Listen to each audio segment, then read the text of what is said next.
So this is another bucket list thing for me. I know I have a lot of stuff on that list, so I say that a lot, but it's always true. I am at the gravesite of Chief Red Eagle, William Weatherford.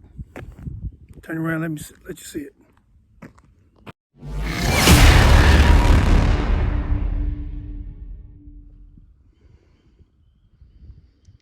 It's a quiet little area here. And this is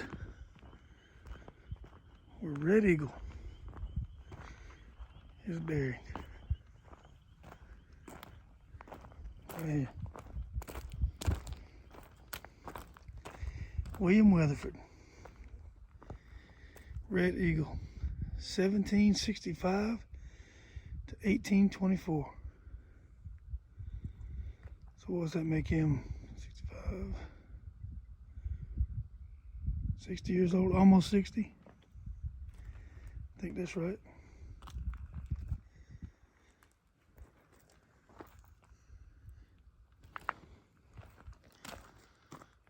And let's see, who's this? Who's this? Sox Tate Weatherford, Creek Nation Princess, Wynn Clan, mother of William Weatherford. Okay.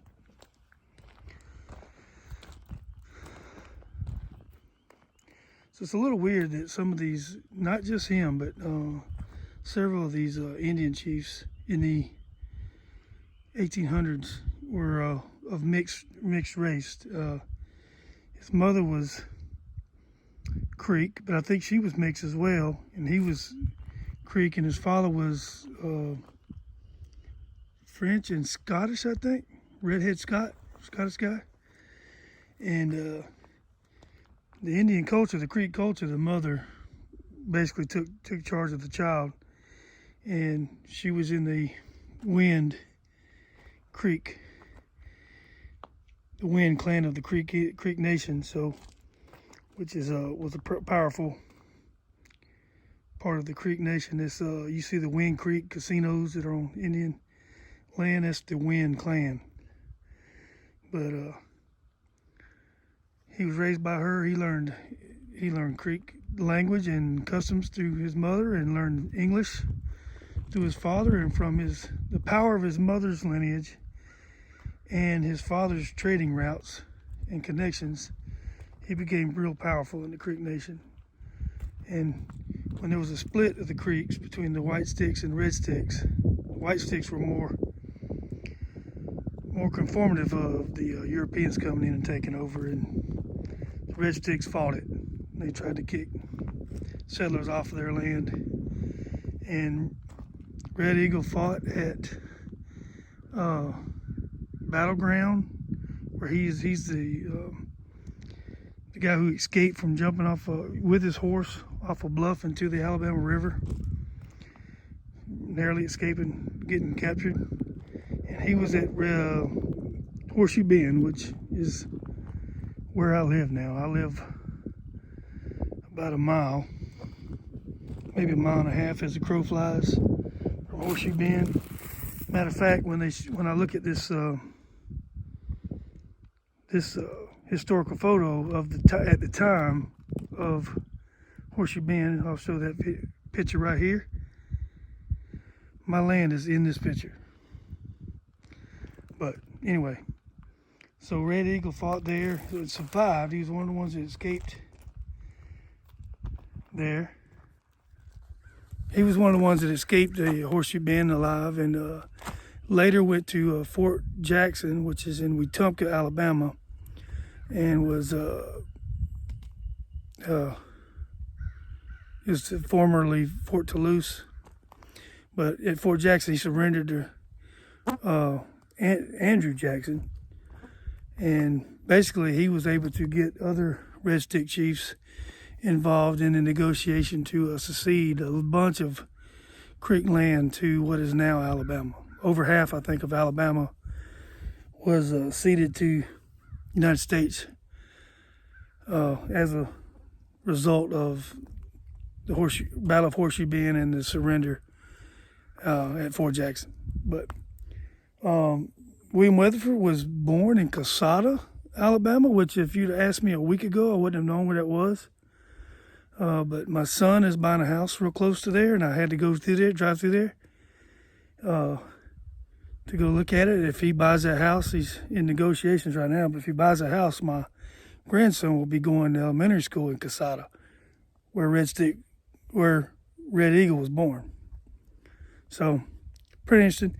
Another interesting thing about Red Eagle is he was not called Red Eagle when he was alive. That name was given to him after he died, and he was William Weatherford. When he was a kid, they called him Billy, which is kind of weird.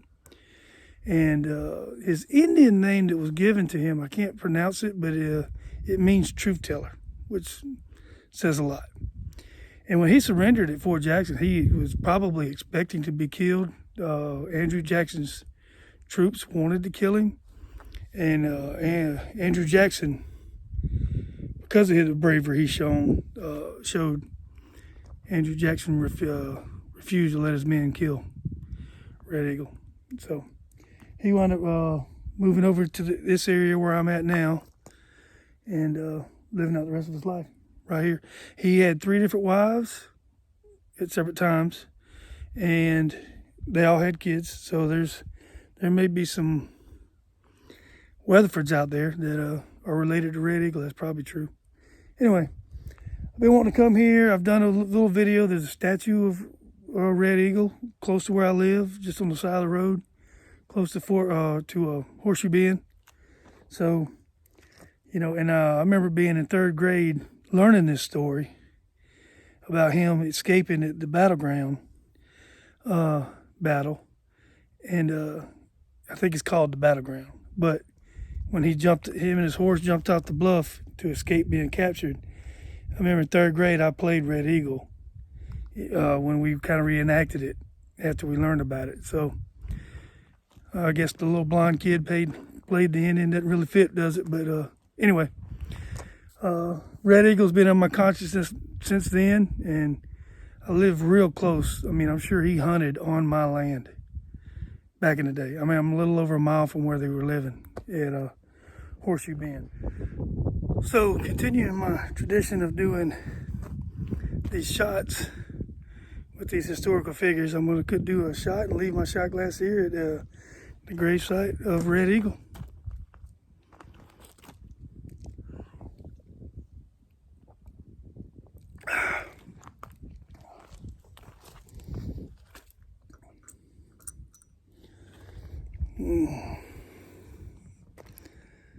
There's my shot glass.